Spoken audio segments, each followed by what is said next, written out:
ঘোষমহল complex সোসাইটির বার্ষিক প্রতিষ্ঠা দিবস উপলক্ষে শনিবার প্রথমবারের মতো স্বেচ্ছায় রক্তদান শিবিরের আয়োজন করা হয়।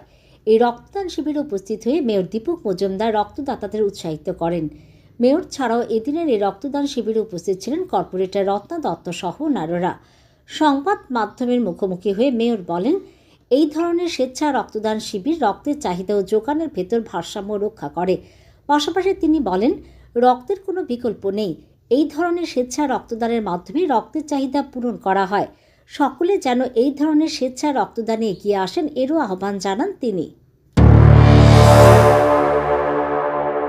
রক্তদান মহোদ্যান তো আমাদের রাজ্যে 12টি সরকার অনুমোদিত ব্লাড ব্যাংক আছে এবং 2টি বেসরকারি ব্লাড ব্যাংক।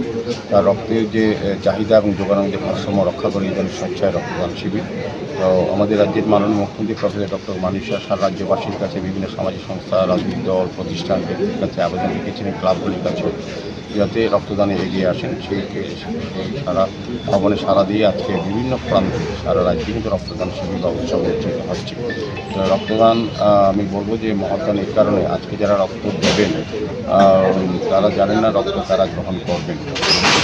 একমাত্র জায়গা যে রক্তদানের মাধ্যমে জাত, ধর্ম, সম্প্রদায় সব বিলীন হয়ে যায়, সেটা মানবতাই সামনে চলে আসে, মানব ধর্মটাই। আমি বলবো যারা আজকে এই রক্তদান শিবির উপস্থিতি রক্তদান করছেন তাদেরকে ধন্যবাদ জানাই, তারা তাদের জীবনে মানব ধর্ম পালন করছে।